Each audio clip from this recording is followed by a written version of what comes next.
She scrubbed the floors of the house her father left her, polished the windows with her reflection staring back, tired, fading, erased. She told herself she was surviving. She didn't know a prince was about to walk through the front door, and she had no idea he would spend the next 3 weeks noticing everything she had been taught to hide. He didn't come for her. Everyone made that very clear. But nobody told him that. The cloth in Aurora's hand had been white once. Now it was gray at the edges. Fraying at the corner, she had folded over 3 times to give her fingers something to grip. She pressed it against the lower panel of the glass wall in the drawing room and dragged it upward in slow, deliberate circles. The kind of movement that had become so familiar to her body it no longer required thought. Just muscle. Just endurance. Just the quiet, grinding discipline of a girl who had learned that surviving looked a lot like disappearing.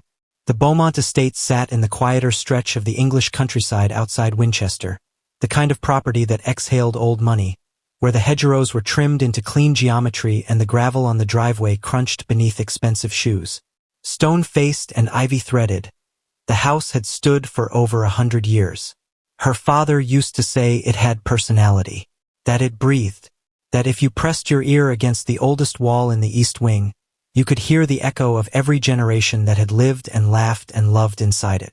Aurora hadn't pressed her ear against any wall in a long time. She just cleaned them. You missed a streak. Right there. No, there, Aurora. Are you blind or simply incompetent this morning? Vivien Beaumont's voice entered the room before the rest of her did. A sharp, carrying tone that had the particular quality of a sound designed to reduce.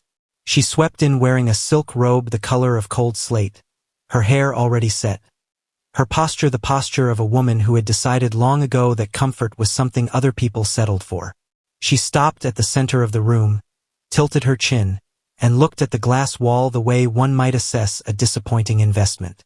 I see it, Aurora said, quietly, evenly. She moved the cloth back to the spot and worked at it again. A thin smear, barely visible to anyone who wasn't searching for fault. Vivien watched her with the patient, particular satisfaction of someone who enjoyed the watching more than she would ever admit. The floor in the corridor still has a dull patch near the second door, Vivien continued, turning away to examine her nails. And I want the silver candlesticks on the dining table polished before 4. Not buffed. Polished. There is a difference, and if I have to explain it to you again, I will lose what remains of my patience. Yes, Vivien. Not mother. Never that. Aurora had tried it once. Early, tender, foolishly hopeful, and the look she had received in return had cured her of the impulse entirely. A look that said, do not reach for things that were never extended to you. Vivien paused at the doorway. Something in her stillness suggested she wasn't finished, only rearranging. Hana has her fitting at 2, she said, without turning around. You'll press her cream blouse before then.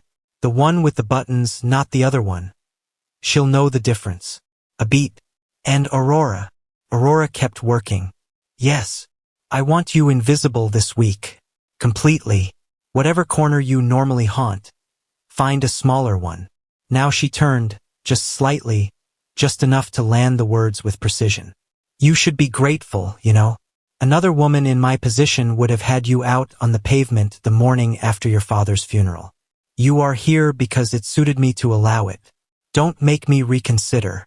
She left. The room settled back into silence the way rooms do after unpleasant weather. Cautious, still, waiting to make sure the storm had truly passed. Aurora didn't move for a moment. She stood with the cloth pressed flat against the glass, her reflection staring back at her. Dark hair loosely tied, a few strands loose against her jaw, her eyes holding something that had learned not to spill. She had stopped letting herself cry in rooms where the sound might carry. She had stopped doing a lot of things that might give Vivien something to work with. She pressed her forehead briefly against the cool glass. Just a second, just a breath, and then straightened. Folded the cloth. Moved to the next panel. She hadn't always been this quiet. There was a version of Aurora Beaumont that existed in the years before the second wife, before the slow transformation of this house from a home into a place she merely occupied. That version wore her hair loose on Sunday mornings and sat cross-legged on the kitchen counter, while her father made tea so strong it tasted like burnt wood, and he called it character in a cup. That version pressed wildflowers between the pages of books and left notes in her mother's coat pockets. Small ones, just sentences, just I love you today more than yesterday. Her mother, Elaine, had been the kind of woman who made a room feel warmer simply by entering it. Not through performance, through presence. Through the way she listened with her whole face, through the way she remembered the small things, through the particular brand of love that does not announce itself but simply is, steady and unhurried, like sunlight through old curtains. When Elaine died, quietly, in the middle of an ordinary Thursday, as though even her leaving tried not to make a fuss, something structural went out of the house. Her father, Thomas Beaumont, grieved the way certain men do, deeply, privately, and poorly. He moved through rooms like a man searching for something he had misplaced and could no longer name. Aurora was 17. She held her grief in both hands and kept moving because someone had to, and because keeping moving was the only way to keep from looking too long at what was gone. Vivien arrived 14 months later. She arrived the way certain women do when they have studied a situation carefully, with soft edges and careful timing, with a manner that suggested warmth without ever quite delivering it. Thomas had been lonely in the particular way widowed men become when silence has lived in their house too long. Aurora had watched the courtship with the quiet dread of someone who could read a room but hoped they were wrong. She was not wrong. The wedding was small, tasteful. Vivien wore ivory and smiled with her teeth and held Thomas's hand for the photographs with the precise pressure of a woman who understood the value of optics. Hana, her daughter, 2 years older than Aurora, luminous and effortlessly arresting, stood beside her mother in a dusty rose gown and received compliments with the bored ease of someone accustomed to them. Aurora stood on the other side of her father and tried to feel something other than the cold, crawling certainty in her gut that said, something is not right. Thomas Beaumont died 11 months after the wedding. The doctors called it cardiac. Natural causes. Nothing suspicious, nothing irregular. A man in his late 50s with a history of stress and a demanding professional life. The death certificate was clean. The funeral was quiet. And within 6 weeks of the burial, Vivien had quietly, efficiently, and with the composure of a woman who had planned for this contingency, assumed full management of the estate, the finances, and the future. Aurora had been 19 years old. She had nowhere else to go, no access to the accounts her father had always said would be hers when the time was right, and no proof of the particular cold suspicion that had never left her stomach, only grown heavier, denser, like sediment at the bottom of a glass. She had asked questions once. Early on. She had sat across from Vivien in the very drawing room she now cleaned and asked, calmly and carefully, about her father's will, about the estate's legal structure, about what provisions had been made. Vivien had looked at her with those measured, unreadable eyes and said, "Grief does strange things to a young mind. Let it pass before you embarrass yourself further." Aurora had not asked again. She had learned instead to read the temperature of every room before she entered it. She had learned to complete tasks before they were demanded and to disappear before she became an irritation. She had learned to want very little because wanting things in this house was something Vivien noticed, and anything Vivien noticed she found a way to take. The announcement came at 10:30. Aurora was in the kitchen, pressing Hana's cream blouse over the ironing board with the focused care of someone who understood that a crease in the wrong place would become her problem before the hour was out. The radio on the counter murmured low.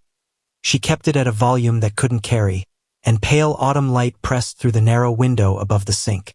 Vivien's heels on the stone floor announced her arrival 3 seconds before she appeared. "Put that down and listen." Aurora set the iron upright. Waited. Vivien stood with her phone in her hand, something moving behind her composed expression that might, on another woman, have been exciting. She kept it controlled. She always did. "I have received confirmation this morning," she said, with the measured cadence of someone who had rehearsed this delivery, "that Prince Han Ji-sung will be arriving in the United Kingdom on Thursday. His advance team confirmed the schedule an hour ago." She paused, letting the name settle. "He will be a guest of this estate for a period of no less than 10 days. Aurora said nothing. The alliance between our families and the Korean royal house has been in negotiation for the better part of 2 years, Vivien continued.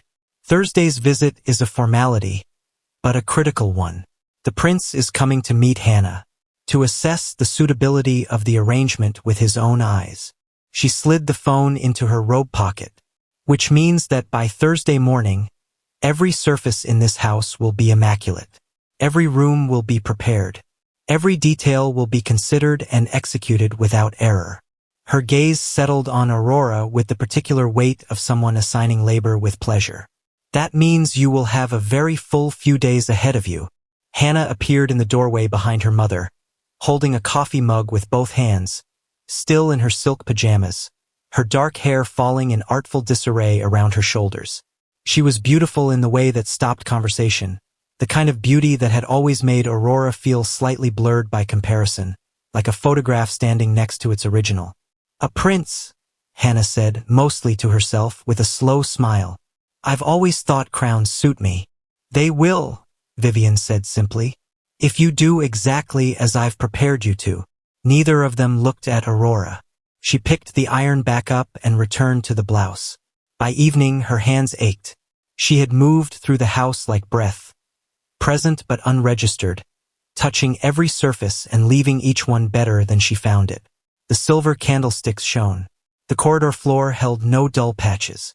The guest suite in the east wing, the finest bedroom in the house, the one her father had called the room for important people with that particular warmth in his voice, had been aired, dusted, the bedding changed to fresh linen pressed with lavender water. She stood in the doorway of that room for a moment before she closed it. The last time she had stood here, she had been standing beside her father while he showed her the framed watercolor above the fireplace. A small painting her mother had loved, pale greens and soft blues, the kind of quiet image that didn't demand anything of you.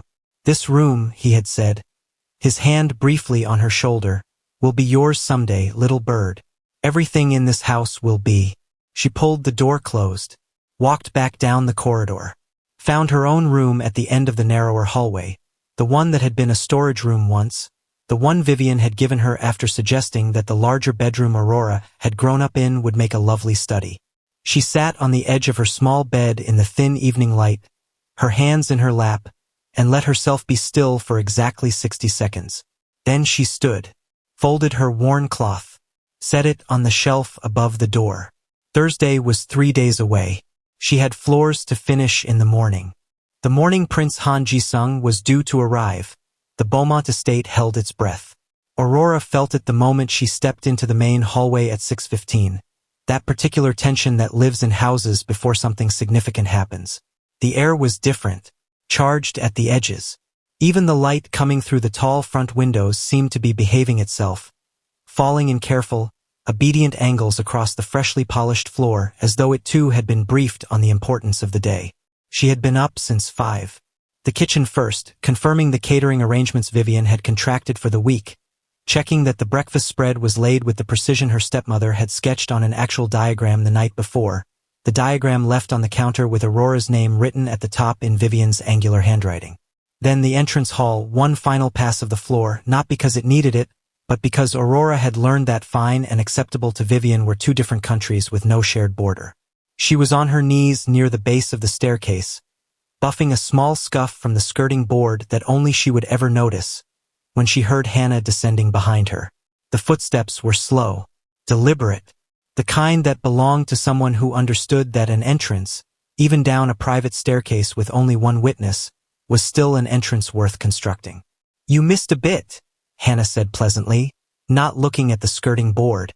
Aurora didn't look up. "Good morning, Hana. Mother wants fresh flowers in the entrance hall before 10. Not the ones from yesterday. She said they've already started to droop and it'll give the wrong impression." Hana reached the bottom step and paused, adjusting the cuff of her blouse. An ivory satin piece Aurora had pressed to a creaseless finish the previous evening. "And she wants you in the back of the house when the car arrives. You're not to be visible in the entrance hall during the welcome." "Understood." Hana looked at her then. A brief, almost curious look, the kind that held no real interest but occasionally flickered into something resembling awareness. "You look tired," she observed. "I'm fine." You always say that. She moved toward the kitchen, trailing a scent that had probably cost more than Aurora would dare calculate. Try to at least look presentable. Even the staff reflects on us. The staff. Aurora remained on her knees until the footsteps faded.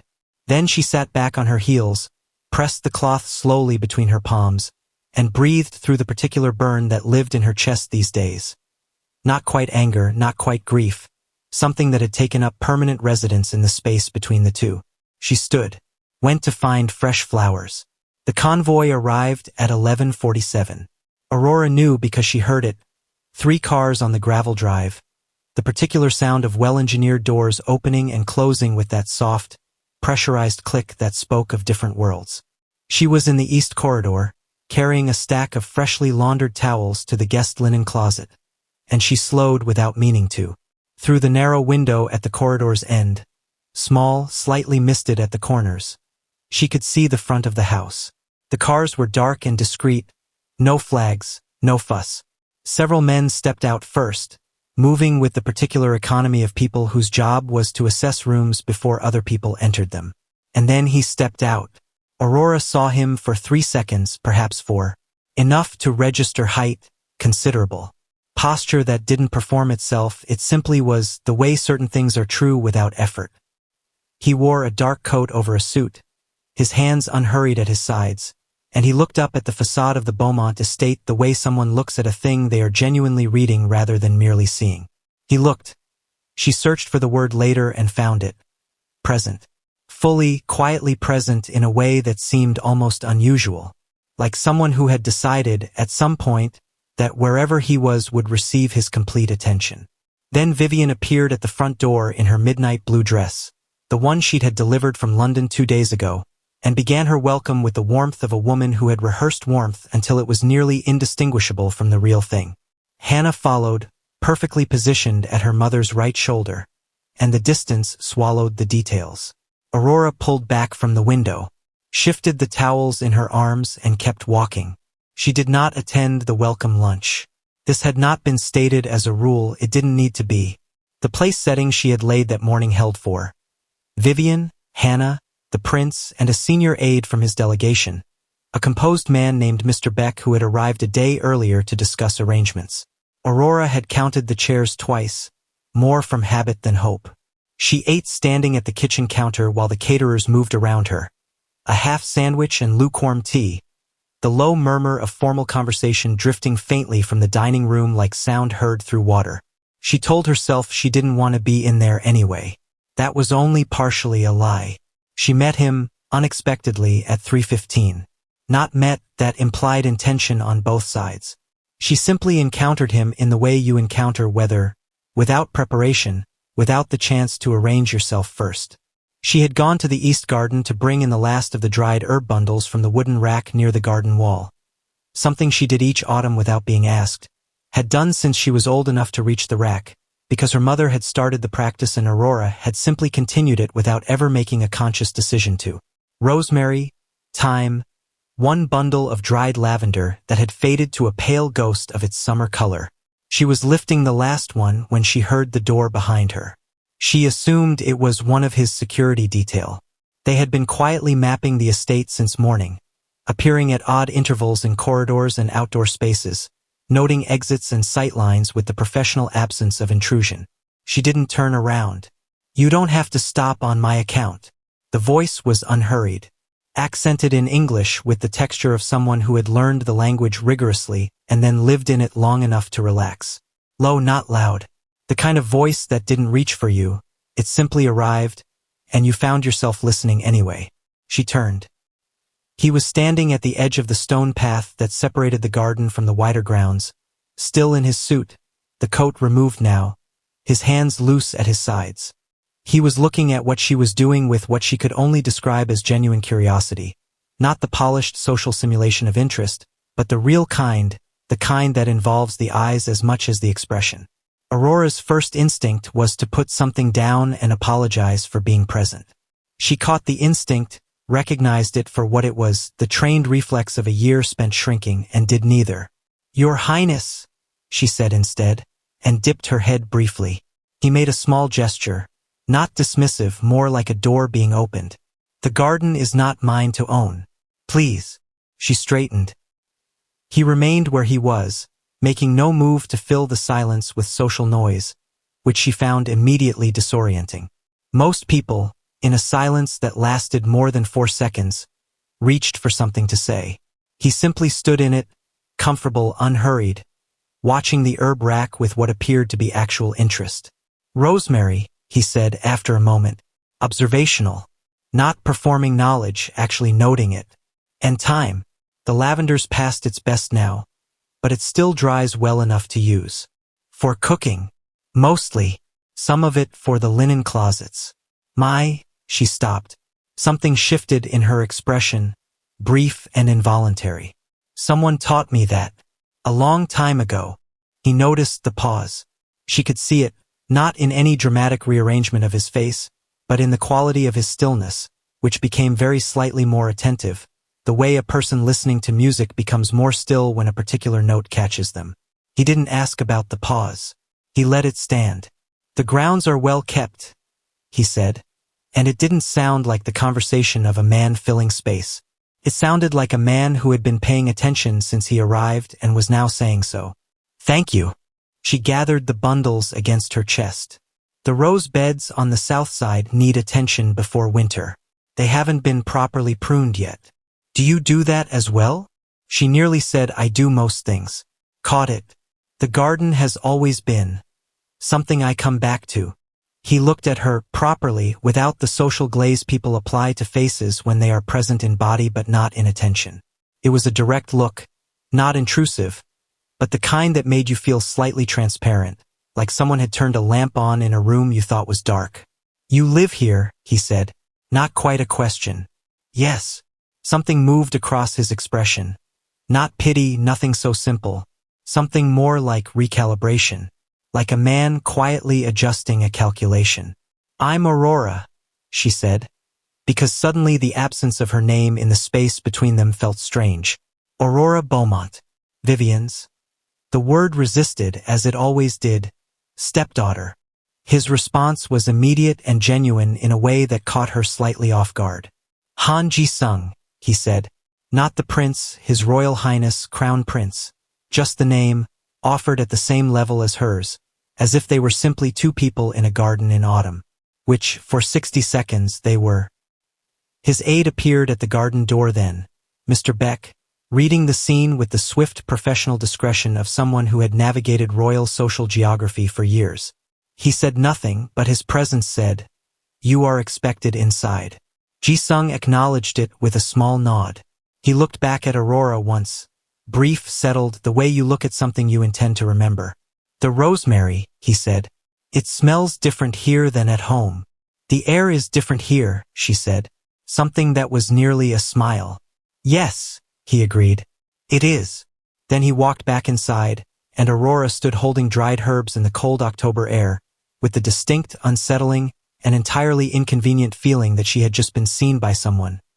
Genuinely, carefully seen, for the first time in longer than she could remember. She stood there for a moment. The garden said nothing helpful. She went back inside. Dinner that evening was a formal affair. 5 courses, the dining room lit with the candlesticks Aurora had polished to a mirror finish. Vivien at the head of the table running the conversation like a conductor who had memorized the score and would accept no improvisation. Hana sat across from Ji-sung in a sage green gown, her posture composed, her smile calibrated, every word she offered wrapped in the kind of elegant delivery that had been practiced and refined until it sat naturally on her tongue. Aurora served. This was not a role she had been assigned in writing. It had simply emerged over time the way many of her roles had, through Vivien's quiet redefinition of what Aurora's presence in the house was for. She carried dishes from the kitchen, refilled water glasses, moved between the table and the door with the trained invisibility of someone who had been taught that her most useful quality was the appearance of absence. She was collecting the 3rd course when she felt it. Not a look exactly. More like the awareness of one, the particular change in atmospheric pressure when someone's gaze finds you in a room. She kept moving, kept her eyes on the task, but the sensation stayed with her. Focused, steady, and coming from the chair where the prince sat. She didn't look up, but her hands, just briefly, became very careful with the plate they were holding. Later, much later, after the plates were washed and the caterers had gone and the house had settled into its nighttime quiet, Aurora sat on the narrow stone ledge outside the kitchen door, her knees drawn up, the cold seeping pleasantly through her cardigan. The sky above Winchester was doing what October skies do, performing depth, layers of dark stacked on darker, a scattering of stars where the cloud had pulled back. She knew these stars, had learned them from her father, lying on the back lawn on summer evenings with a thermos of tea and a star chart he'd printed from the internet and laminated because if you're going to do something, little bird, do it properly. She thought about the garden, about the way he had said her name, not with the slight, unconscious drop in register that people used when they were noting you as peripheral. He had said it like it was information he was choosing to keep. She pressed her back against the door frame and looked at the sky. He didn't come for you, she told herself. Plainly, not unkindly, the same tone she used for all necessary truths. He is here for Hana. This is not your story. Don't rearrange your life around a man who noticed your rosemary. The stars offered no counter-argument. She went inside, locked the door, went to her small room at the end of the narrow corridor, and lay awake for a very long time.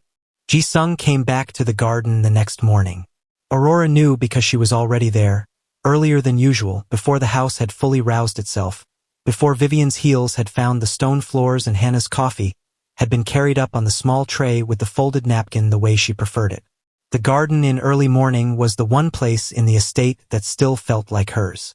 Not legally, not technically, not in any way that would hold up against Vivien's cold administrative authority over every square meter of this property, but in the older, quieter way that a place becomes yours simply because you have loved it consistently and without audience.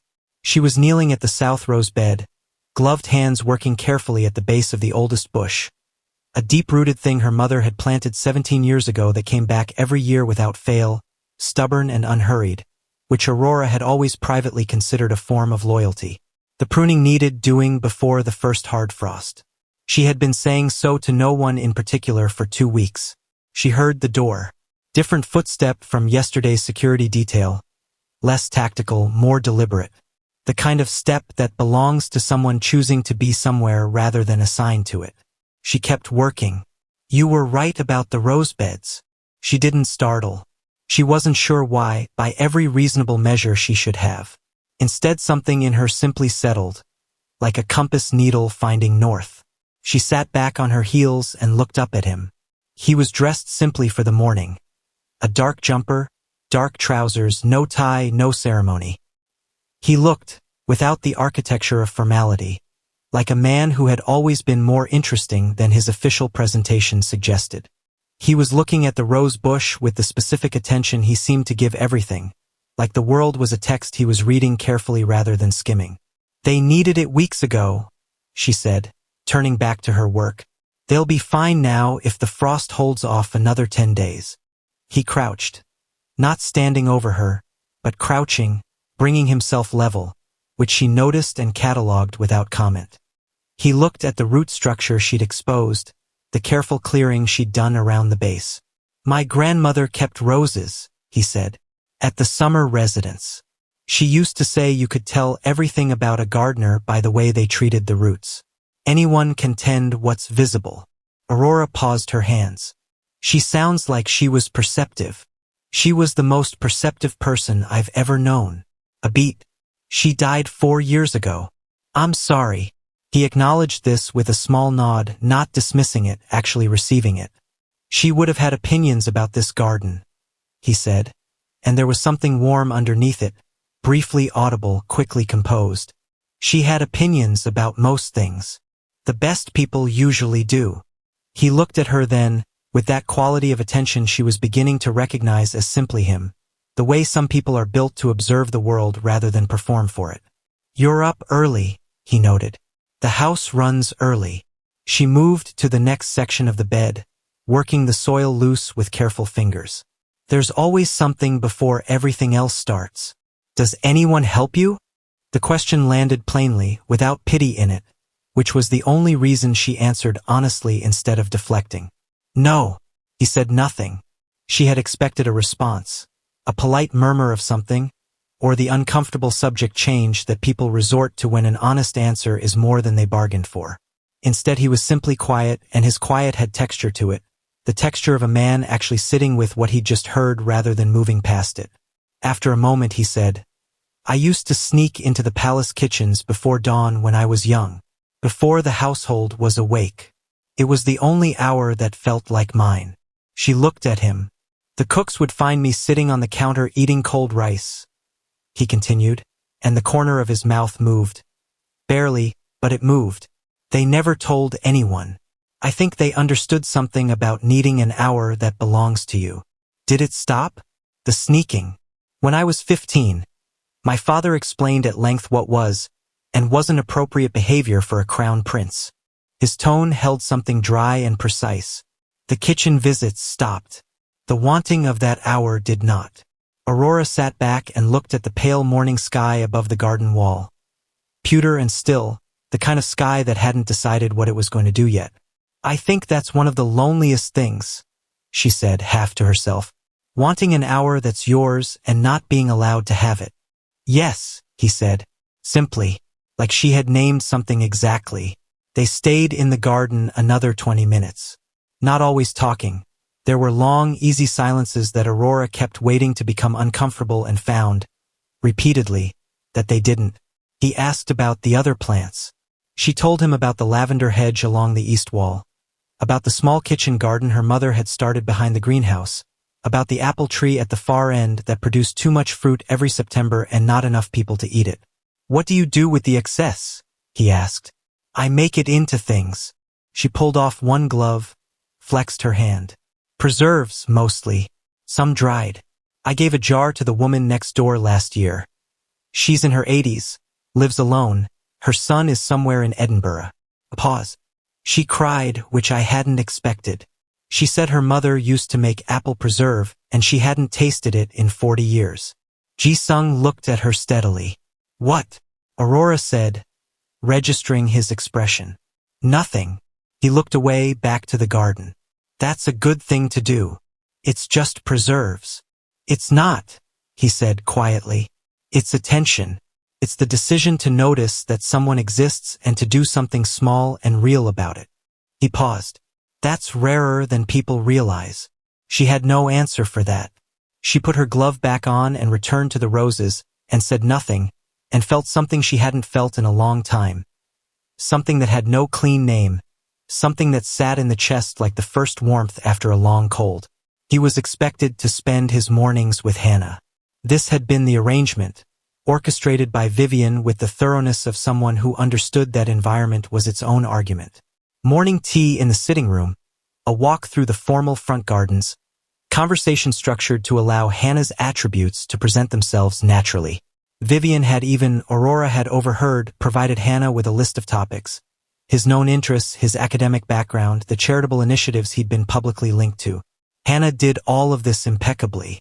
Aurora saw them from the upstairs window one morning as she changed the linen in the corridor rooms. Hana in a cobalt blue coat, animated and elegant, gesturing gracefully at something in the garden. Jiang walked beside her, attentive in the way he was with everything. Asking questions she answered beautifully. From the window they looked like exactly what the alliance had intended. A picture of complementary graces, assembled by design. Aurora turned back to the sheets and made the bed with crisp, efficient movements. She did not watch again. But she noticed, in the days that followed, that Jiang began appearing in unexpected parts of the house at unexpected times. The library corridor, the kitchen garden, the small sitting room at the back of the house that no one used anymore because Vivien found the decor dated and hadn't gotten around to changing it. The room still had her father's books on the lower shelf. His reading chair. A small writing desk in the corner where Aurora sometimes sat in the evenings with a cup of tea. Not because she needed the desk, but because sitting near her father's things was the closest thing she had to a conversation with him now. She found Jiang in the doorway of that room on the 4th day of his visit. He wasn't intruding. He was simply standing at the threshold, looking at the shelves, reading spines the way readers do, that instinctive, hungry scanning that has nothing to do with intention and everything to do with habit. She was coming from the kitchen with her tea. She stopped, He looked up. "I'm sorry," he said. The door was open. "I tend to follow bookcases." "Don't apologize." She stepped forward. "It was my father's room." She moved past him into the space and he followed, unhurried, sensing correctly that he was being allowed in rather than tolerated. He stopped at the lower shelf, crouched, read a few titles. He had eclectic taste. He was an eclectic person. She settled in the corner of the old sofa. Not the reading chair, never the reading chair, and wrapped both hands around her mug. He believed that a person should read 100 books before they had a firm opinion about anything. He said opinions formed on fewer than that were just moods with pretensions. Jiang made a sound that was definitely a laugh, brief and genuine, startled out of him rather than offered. He looked at her over his shoulder. "I want to have said that. You can borrow it." He'd have liked that, his words still being useful. Jiang stood, turned, and looked at the room properly now. The writing desk, the lamp, the faded armchair, the particular quality of a space that has been loved rather than decorated. "You miss him very much," he said. Not a question.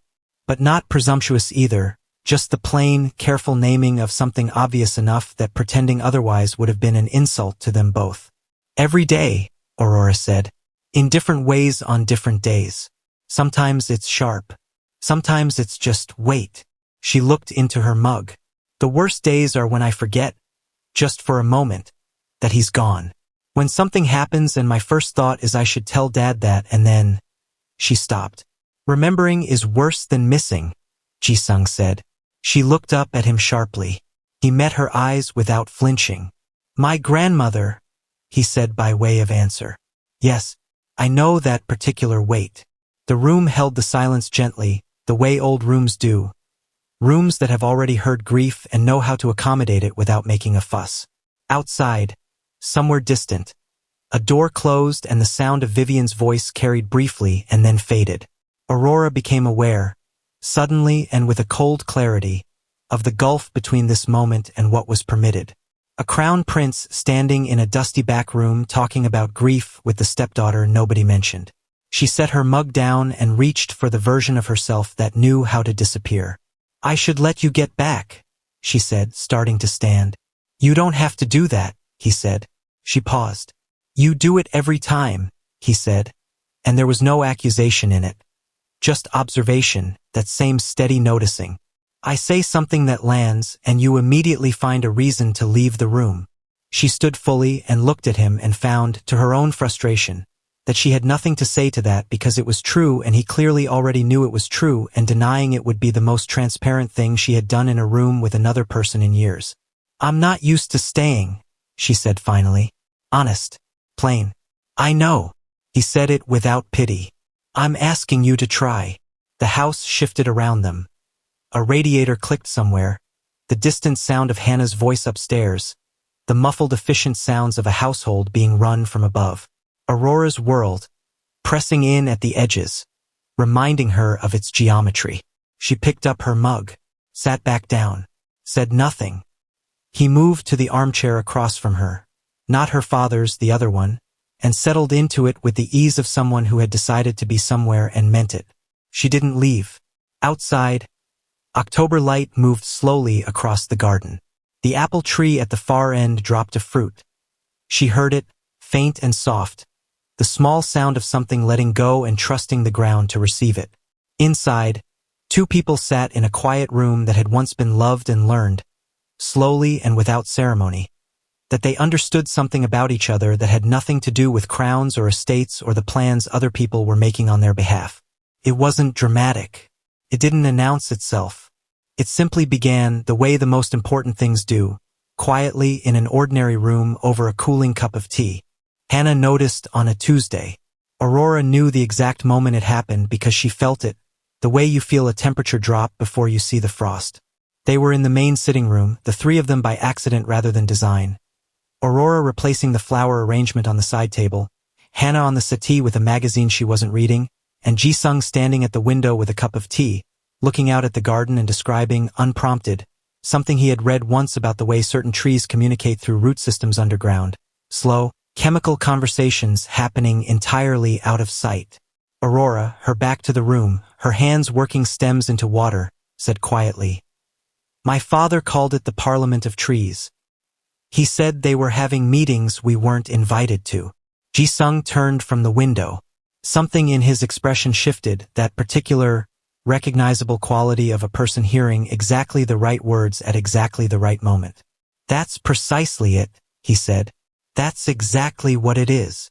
3 seconds of warmth between two people, natural as breathing, unperformed and unintentional. The kind of small exchange that means nothing in isolation and everything in accumulation." Aurora became aware of the silence from the settee.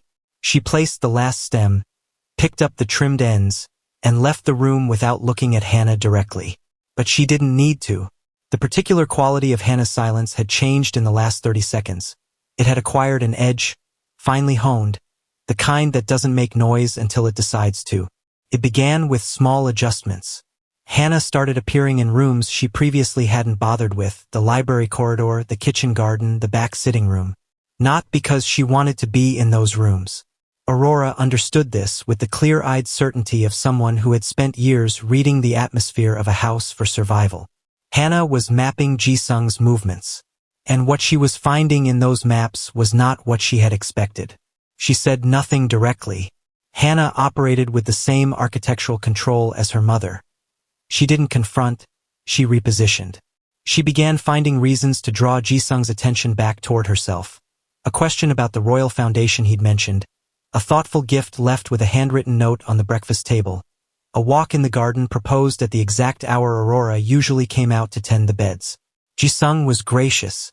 He was always gracious. It wasn't performance, it was simply the bedrock of how he moved through the world. He accepted the note, walked the garden, answered the question with his full attention. He was, in all observable ways, exactly what a man in his position was supposed to be. But Aurora, carrying a tea tray down the corridor one morning, passed the garden and saw Hana laughing at something Jiang had said. A brilliant, musical laugh, head tilted, the whole performance absolutely luminous, and watched Jiang smile politely and look, almost immediately and apparently without realizing he was doing it, toward the kitchen garden gate. She kept walking, said nothing to anyone, added it to the small, carefully folded pile of things she kept in the part of herself she didn't examine too often. Vivien called her into the study on Wednesday evening. This room had been her father's first. The walls still held his bookshelves. His desk had simply been pushed against the far wall to make room for Vivien's larger one, which had arrived 3 months after the funeral and had struck Aurora at the time as the single most clarifying object she had ever encountered. The replacement of one desk with another. The quiet, absolute grammar of takeover. Vivien was seated when Aurora entered. She didn't look up immediately. She finished whatever she was reading, set it down, and then gave Aurora the particular quality of attention that felt less like being seen and more like being measured. "Close the door." Aurora did. "Sit down." She sat. Vivien folded her hands on the desk with the composure of a woman who had decided the temperature of this conversation in advance and intended to maintain it. "I'm going to say this once," she began, "because I think you're intelligent enough that once should be sufficient." Aurora held her hands still in her lap. "Whatever has been happening this week, these conversations, these garden encounters, this peculiar domesticity you seem to have cultivated, it ends." Vivien's voice was even almost gentle, in the way that very cold things sometimes feel gentle on first contact. "The prince is here for Hana. The alliance has been years in the making. His family expects a specific outcome from this visit, and so do I." She paused. "You being present in those conversations is not appropriate, Aurora. Not for him, not for this family, and not for you." "I haven't sought him out," Aurora said. Steady. "True. I didn't ask you whether you sought him out." Vivien's eyes didn't move. "I'm telling you the outcome I require. You will return to your responsibilities. You will be where you are supposed to be and nowhere else. You will not," a slight surgical pause, "embarrass this family by allowing yourself to believe that any of this has anything to do with you." The words were measured, calibrated, the particular kind of cruelty that wears the costume of practicality. Aurora looked at her stepmother across the desk that had replaced her father's and felt, With the dull recognition of someone who has visited this particular country many times, the familiar landscape of being told that she did not belong in her own life. "Is that all?" she asked. Vivien regarded her for a moment. Something crossed her expression, brief, unidentifiable. "You look like your father when you do that," she said. "Do what?" "Refuse to look wounded when you are." She picked up her reading again. "That will be all." Aurora did what she always did after conversations like that. She found the garden. The cold had sharpened over the last 2 days, carrying the metallic edge of a season turning serious, and she stood near the apple tree with her arms crossed and let the temperature do what Vivien's words had tried to. Make her feel small, exposed, stripped of pretense. Except the cold was honest. The cold didn't have an agenda. She had always found it easier to breathe outside. You being present in those conversations is not appropriate. She pressed her back against the apple tree's trunk and looked up through the nearly bare branches at the sky.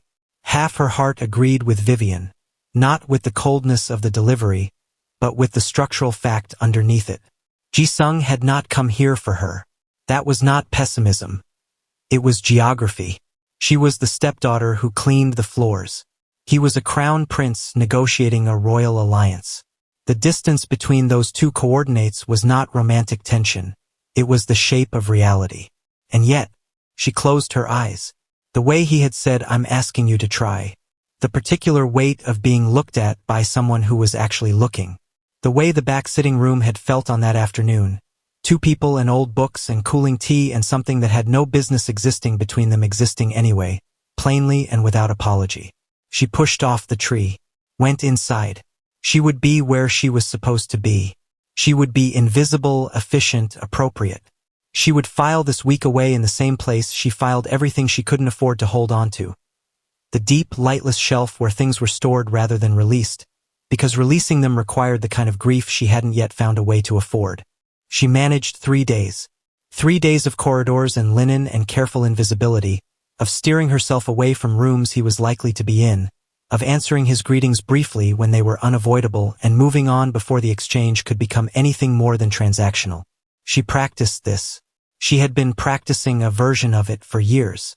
On the 3rd day he appeared at the kitchen garden at 8:30 in the morning and said, without preamble, "You've been avoiding me." Aurora kept her hands in the soil. "I've been working. You were working before and you didn't avoid me." She sat back on her heels and looked up at him, shielding her eyes from the thin autumn sun. He was standing with his hands in his coat pockets, and he looked. She searched for it. Not wounded, not demanding. Something more patient than either. Like a man prepared to wait for the truth rather than settle for the easier version. "Your Highness." "Jiang," he said. "You've called me that before." That was before I'd thought clearly about what that meant. "And what does it mean?" She stood, pulled off her gloves slowly, 1 finger at a time, buying herself the seconds. "It means we've been having conversations we probably shouldn't be having. And I think you know that as well as I do." He was quiet for a moment. "I know what's expected of me," he said. "I have always known what was expected of me. I've been learning that particular lesson since I was 4 years old." He looked at her directly, no gloss, no careful diplomatic framing. "What I'm less practiced at is pretending I don't notice what's actually in front of me."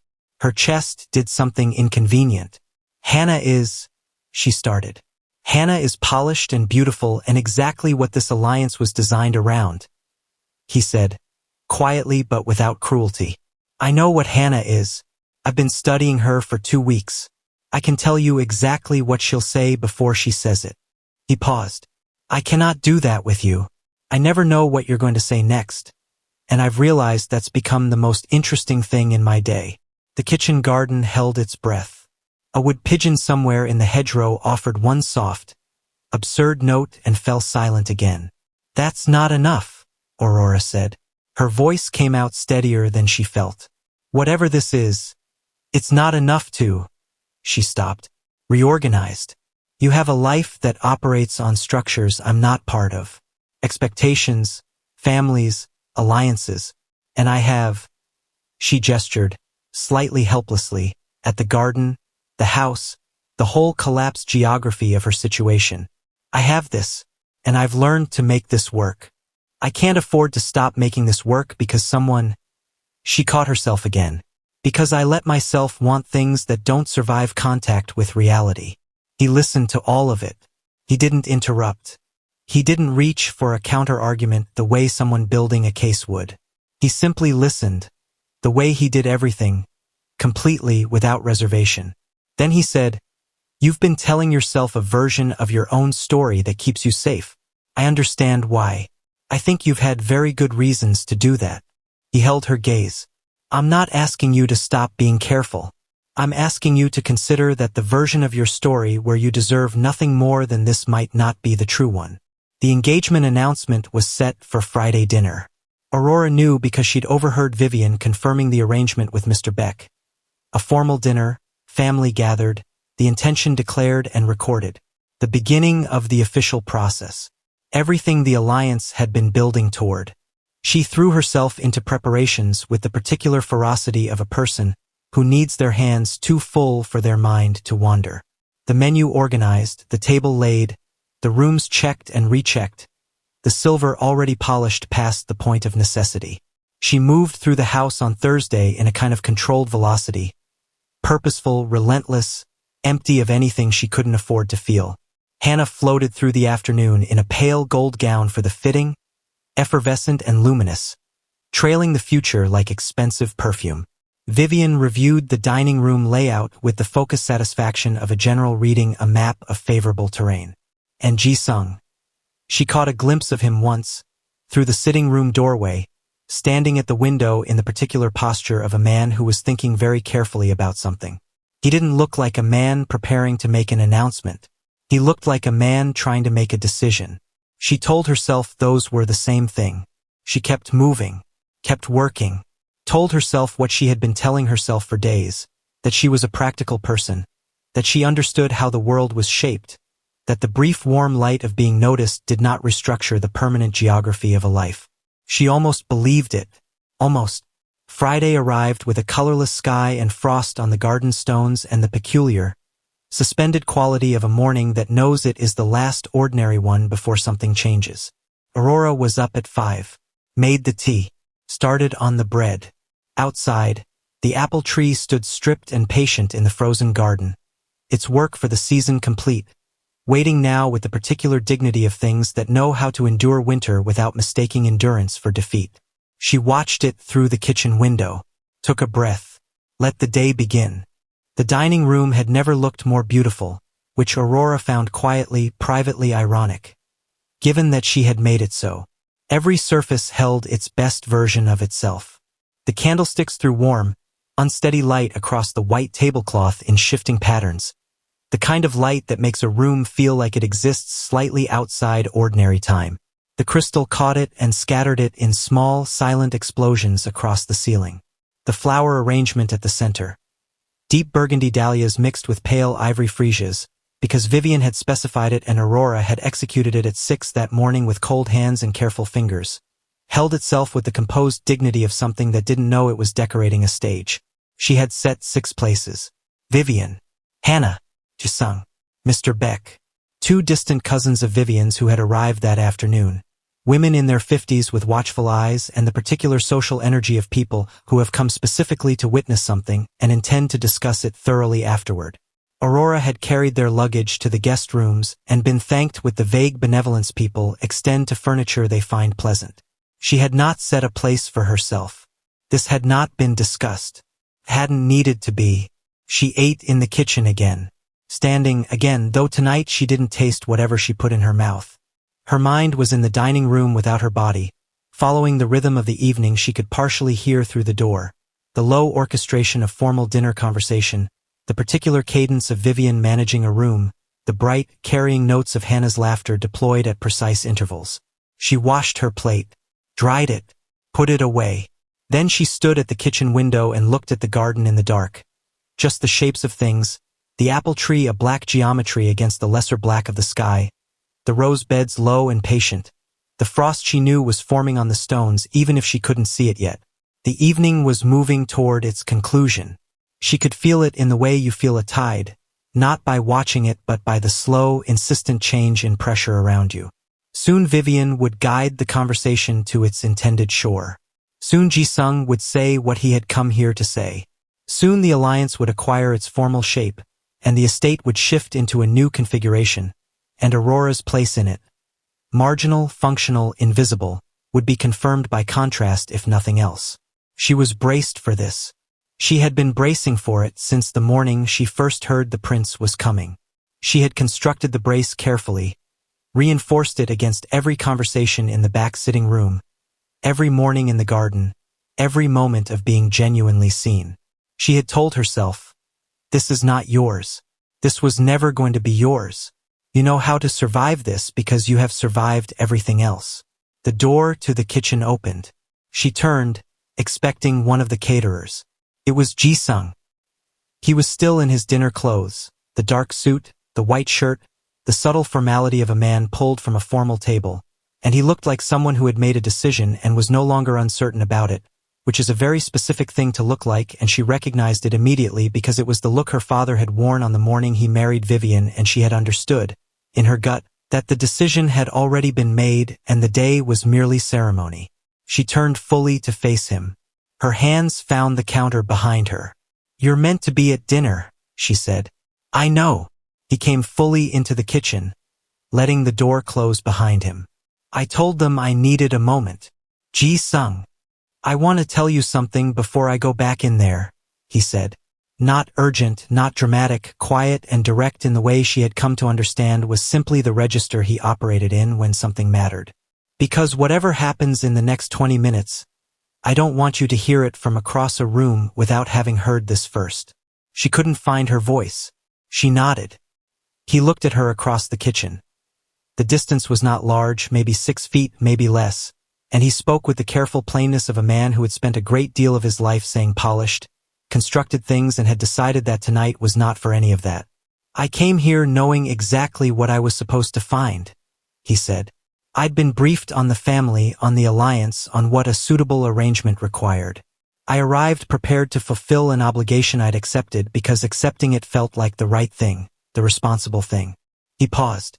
"And then I came into a garden and met a woman who talked about rosemary like it mattered, who made apple preserves for an elderly neighbor because 40 years was too long to go without something your mother made, who sits in her dead father's room with his books and his chair and keeps his hours because the grief of him is better company than the life she's been handed." Her throat tightened. "I've spent my life being trained to read people," he continued, "to assess character beneath presentation, to know the difference between a person and a performance." He looked at her steadily. "Hana is remarkable at presentation. She is genuinely everything this alliance was designed around. And she is also, and I say this without malice, entirely a performance. Every word considered, every gesture placed. There is no unguarded moment. There is no," he paused, searching, "no place where she is simply herself, unobserved, making apple preserves at the end of an ordinary day." Aurora pressed her palms flat against the counter. "You never tried to impress me," he said. "Not once. Not even when it might have helped you. You argued with my interpretations, you left rooms before I finished sentences, you told me things were complicated when it would have been easier to let them seem simple." Something moved through his expression, warm, certain, unperformative. "I didn't come here looking for someone like you. I didn't know someone like you was a thing I was allowed to find." The kitchen was very quiet. Outside the window, the garden was still and dark, and the frost was definitely settling on the stones now. She could feel the cold radiating from the glass at her back. "Your world will not accept this," she said. Her voice came out lower than intended. "Your family, the alliance, the formal processes. I'm a stepdaughter in a complicated estate with no title, no standing, no. I know what my world will say," he said. "I've been hearing what my world has to say about every decision I make since before I understood what decisions were." He moved forward, not fast, not insistent, just closing the distance in the deliberate way of someone who has thought about this. "I'm asking you to let me decide what I can manage. Not you. Not Vivien. Not the alliance. Me. You can't just." "I know I can't just," he said, with that nearly smile that she had catalogued and should have stopped cataloging weeks ago. There is no version of this that isn't complicated and slow and full of things neither of us can predict. I know that. He stopped an arm's length from her. I'm not offering you a fairy story, Aurora. I'm telling you that whatever I'm about to walk back in there and say, I want you to know that it comes from the clearest thinking I have done in years. And the clearest thinking I have done in years keeps arriving at you.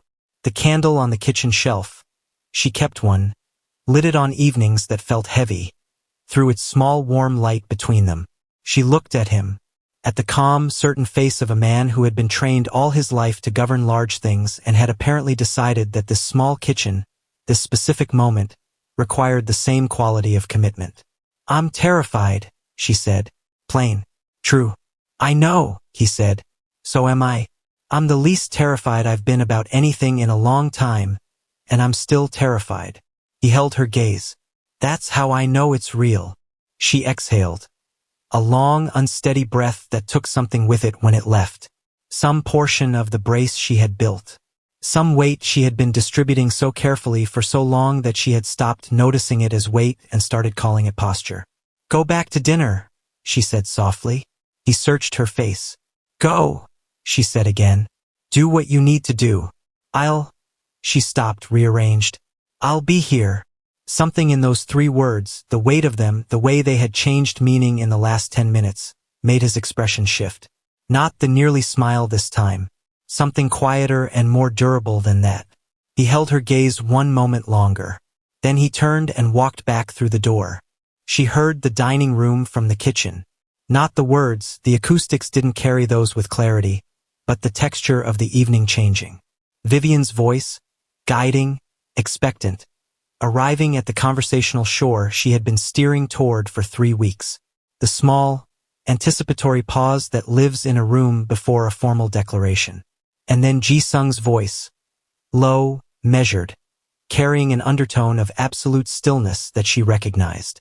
A longer pause, then a sound she hadn't expected from that room. Not outrage, not immediate protest, but the specific, crystalline silence of several people recalibrating at once. The sound of a room whose script has just been set aside by the only person with the authority to do so. One voice, Vivien's, began, controlled but with a fracture underneath it, was met with something brief and quiet from Ji-sung. Fell silent. Hana's voice then.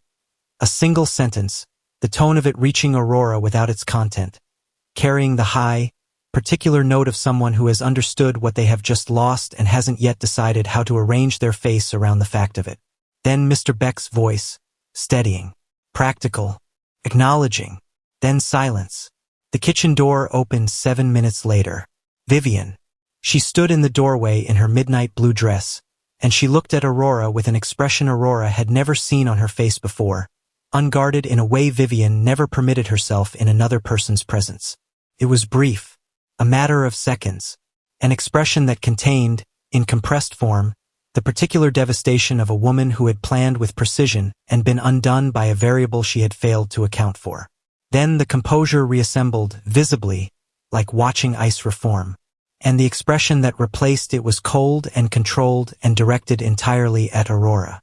You had better understand, Vivien said quietly, with the careful diction of someone keeping their voice from shaking through sheer structural will. What you have done to this family. Aurora looked at her stepmother across the kitchen, at the woman who had taken her father's desk, who had handed her a cloth and called it generosity, who had told her, in this house that her father built and her mother had loved and filled with warmth, that she was lucky not to be on the pavement. I haven't done anything, Aurora said, gently, without aggression, without triumph, simply true. I was in the kitchen. Vivien's jaw tightened. Then, with the careful precision of a woman trying not to break her dignified composure, looked at Aurora and said, This isn't over yet. Then she turned and left. Ji-sung found her in the garden 20 minutes later. Not the kitchen garden this time, the back lawn near the apple tree, where she had gone because she needed the cold and the dark and the company of something that didn't have an agenda. She was standing with her arms wrapped around herself, her breath visible, looking up at the sky. He came and stood beside her. Not in front of her, not at a formal distance.